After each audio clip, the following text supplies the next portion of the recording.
আসসালামু আলাইকুম বন্ধুরা, সবাই কেমন আছেন?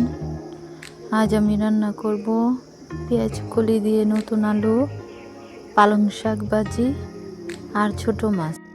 একটা পাতিলে আমি পালং শাকগুলো ধুয়ে নিয়েছি। এখন দিয়ে দিব কিছু কাঁচামরিচ, স্বাদ মতো লবণ, হাফ চামচ হলুদের গুঁড়া, অল্প একটু মরিচের গুঁড়া দিয়ে এখন ডেকে রান্না করে নেব। চুলাটা এখন ধরিয়ে দিলাম। দেখেন আমার পালং শাকগুলা কিছুটা বাপানো হয়ে গেছে।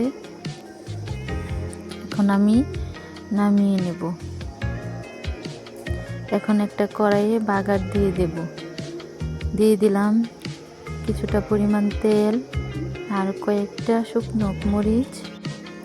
এখন দিয়ে দিব পেঁয়াজ কুচি, দিয়ে পেঁয়াজটা একটু ব্রাউন কালার হয়ে আসলে দিয়ে দিব আগে থেকে বাপিয়ে রাখা শাক দিয়ে এখন নেড়ে চেড়ে একটু ডেকে রান্না করে নেব।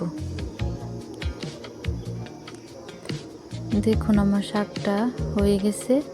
এখন ধনিয়া পাতা কুচি দিয়ে নামিয়ে নেব। এখন চুলাতে আরেকটা কড়াই বসিয়ে দিয়েছি। কড়াইয়ে দিয়ে দিব তেল, দিয়ে কয়েকটা শুকনো মরিচ দিয়ে নেড়ে চেড়ে এখন দিয়ে দিব পেঁয়াজ। পেঁয়াজটা ভাজা হয়ে গেলে এখন দিয়ে দিলাম স্বাদ মতো লবণ, হাফ চামচ হলুদের গুঁড়া, হাফ চামচ মরিচের গুঁড়া দিয়ে মশলাটা একটু কষিয়ে দিয়ে দেব আগে থেকে কেটে রাখা পেঁয়াজ কলিগুলো দিয়ে এখন নেড়ে চেড়ে মিশিয়ে নেব। এখন ডেকে রান্না করে নেব। আমার ভিডিও ভালো লাগলে আমার চ্যানেলটাকে সাবস্ক্রাইব করবেন, লাইক কমেন্ট শেয়ার করে দেবেন। আর ফেসবুক থেকে দেখে থাকলে আমার পেজটাকে ফলো করে দেবেন। দেখুন আমার রান্নাটা প্রায় হয়ে গেছে। এখন নামিয়ে নেব।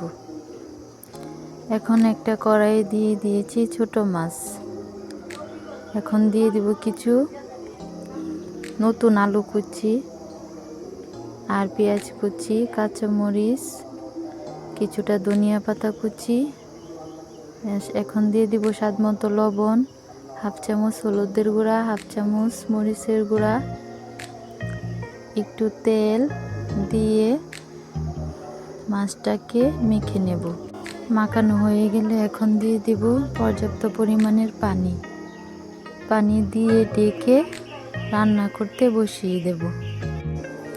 এভাবে ছোট মাছ মেখে আপনারা বাসায় রান্না করে ট্রাই করবেন, খেতে অনেক ভালো লাগে। দেখুন আমার রান্নাটা প্রায় হয়ে গেছে।